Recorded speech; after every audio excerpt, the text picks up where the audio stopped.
Would take a moment. This has been something that I've been wanting to do for a while, but I think this is the appropriate time. I thought I would take a moment to relate to people interested in the work I'm doing, why it is that I have been so focused in Japan, and also why my focus has shifted away from teaching people accessing the Akasha and having out-of-body experiences, etc., to more towards the enlightenment aspect of being a human, of bringing the body, spirit, and soul into complete collaboration.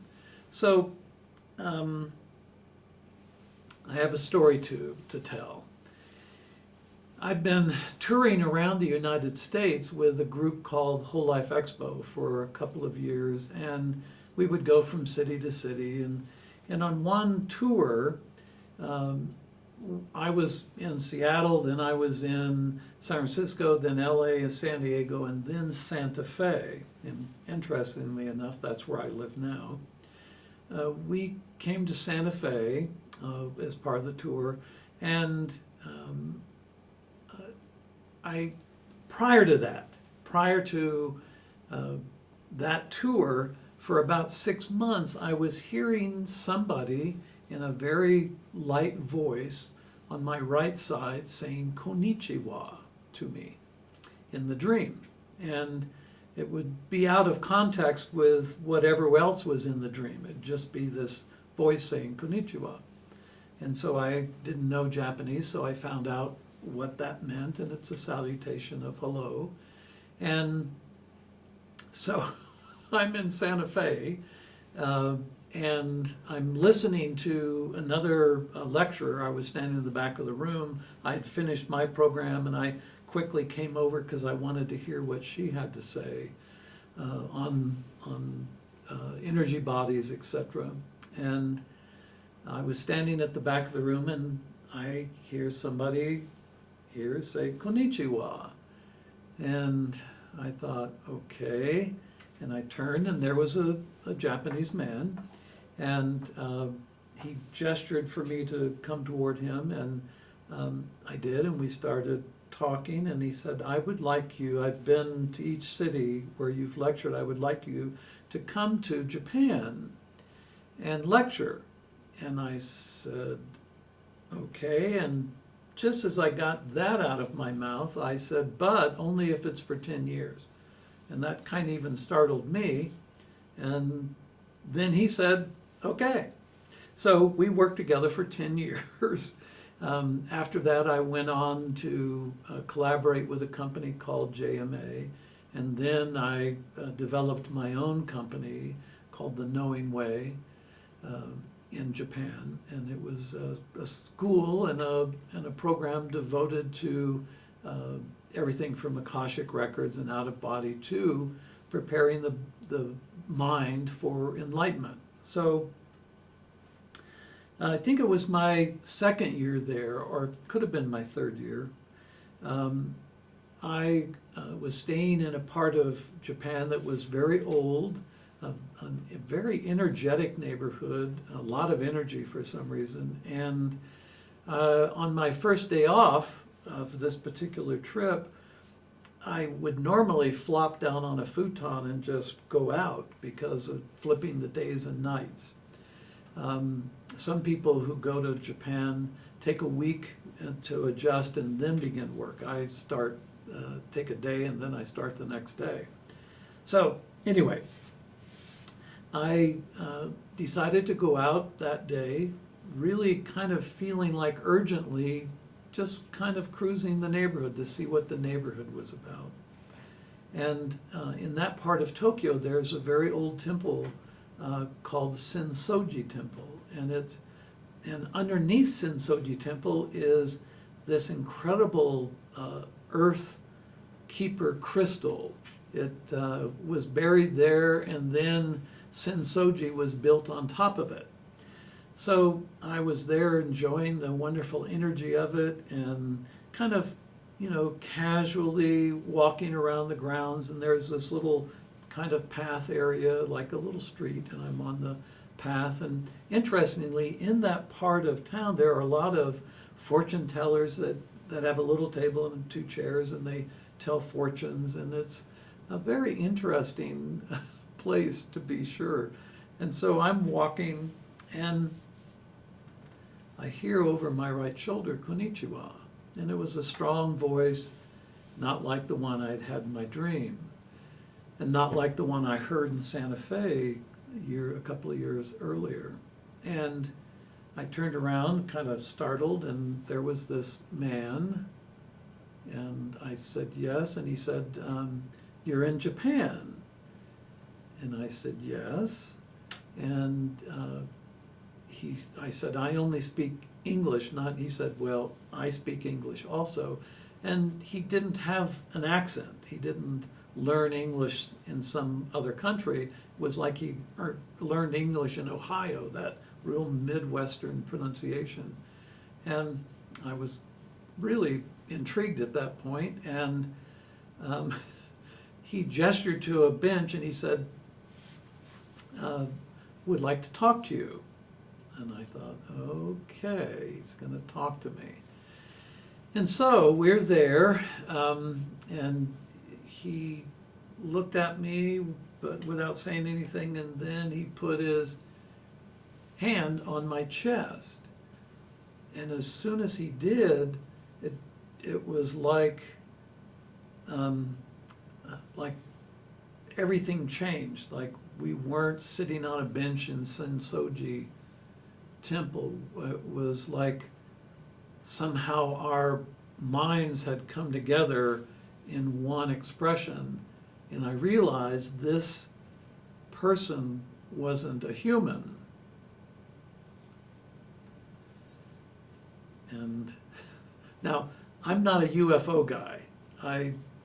All these years of listening to all the stories about how aliens came and helped us build the civilization from the Sumerians and on forward, and I had a chance a couple of times to speak with people who were really into that stuff, and it was interesting. But I also knew from the Akasha that we had had several civilizations prior to this one back over the last several 100,000 years, and that it wasn't alien based, although we have had interaction in previous civilizations with off-world beings. So I'm sitting there, and he takes his hand off my chest, and I was like I gasped for breath. I was like I had been holding my breath or something.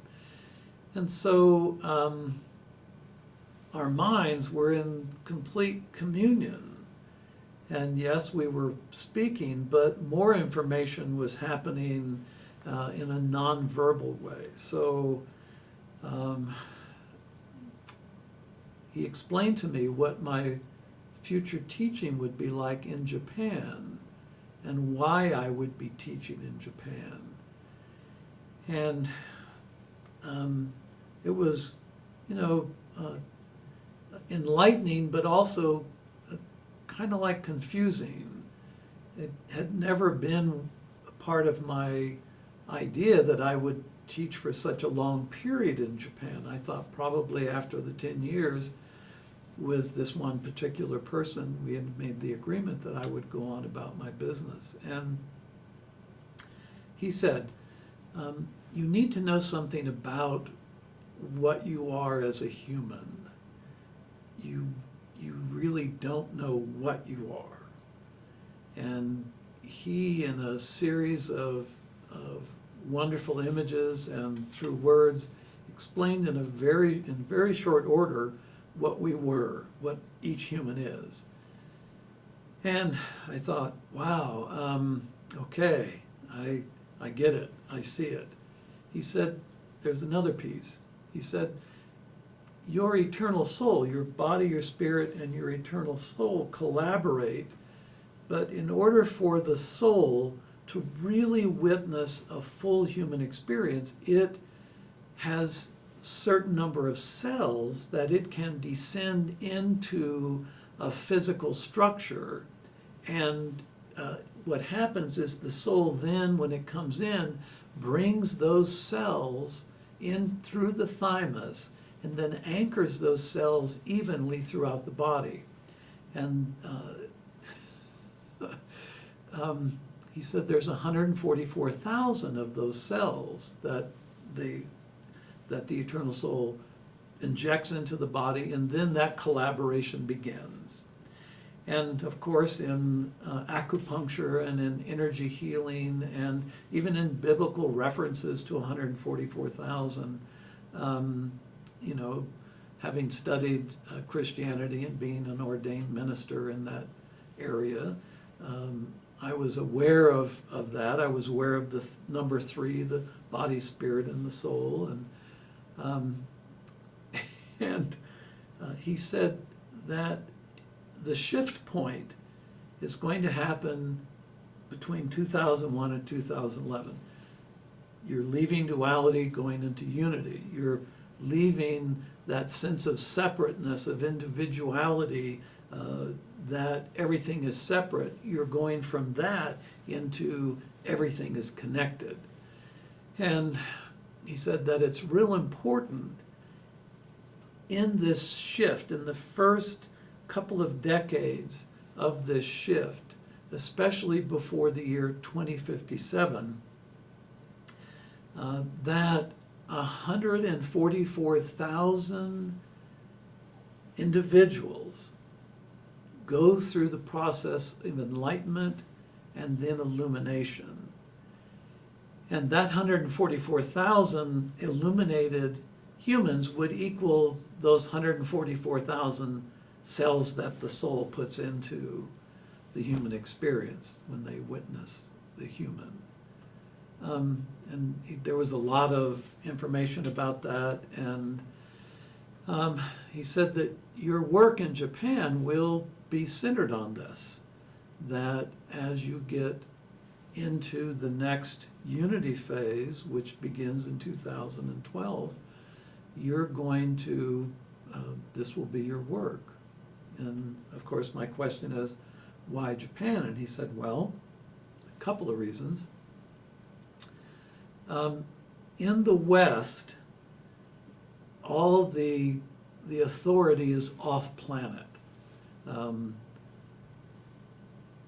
God is off planet. Mohammed is off planet. Jehovah is off planet. In the East, there is more of a sense of the formation of life on Earth through the Earth Spirit. So you're going to be able, in Japan, to more quickly move toward that 144,000 than you would in a Western culture, because you won't have the filter of that off-world God that controls everything or saves people. You know, well, I'm of course paraphrasing, but he gave me all that information, and it was like, okay. And then all of a sudden, all I wanted to do was be on the futon back in my condo, recovering from the transition. It was almost like I was hallucinating this whole thing, and he put his hand back on my chest, and I can't tell you all that I received in that exchange, that moment. Humans have no clue as to what they are, how amazing each human is. Even the human that seems to be the biggest butthole in creation, humans don't have a clue as to the potential within them. Those 100 billion neurons in the 3-pound brain, and the synaptic connections are at 100 trillion, and the heart brain and the belly brain, and this amazing collaboration of body, spirit, and soul. In other systems, they're just a body and a soul. there's not a spirit. And so that's also why we have a hard time identifying with off-world beings, because we can't connect through empathy, because they don't have a spirit, we have a spirit. So it's hard to connect sometimes with animals because they don't have an eternal soul. So it's that whole idea. But humans have no clue. Us humans, we're worried if our shoes match our outfit. This age of unity that's coming is shifting all of that. But there needs to be a certain influence on the planet, an energetic influence that helps this shift happen collectively at a very fast rate. Now, there are humans who will not want to shift into unity. Not a problem. That's their choice. They have that free will. Moving into enlightenment and then illumination is really what this turning point is. And when he explained all this to me, I realized, that this was going to be quite an unfolding adventure for me. And hopefully for those that I come in contact with and work with. And so that's the story that I wanted to relate, and I've kept under wraps, is I have connected and have had contact with an off-world being that was in a somewhat like human form. And I think that the number of them that are evenly spread across the globe in all cultures are there in each culture to help in the process. I asked him, why would you have a Westerner come into Japan and be a part of this process? And he said, it's not about that at all. He said there are people in Japan doing the same thing, that are helping move individuals toward illumination, through enlightenment to illumination. Your work in the Akasha, your lifetime of exposure to all of this from early childhood is what is important in this. You have an understanding. And I said, okay. It was shortly after that I then, in Japan, my first book, The Buick Driver, was published. And that was the story of my awakening as a young kid. And so, anyway, I wanted to share this, that yes, I have been in the presence of off-world life, and they're not here to eat us, enslave us, they're not here to destroy us. If that had been the case, they would have destroyed us a long time ago, especially before we got nuclear weapons. So, that's the story I wanted to tell. I appreciate your listening and hope to connect again soon. Thank you.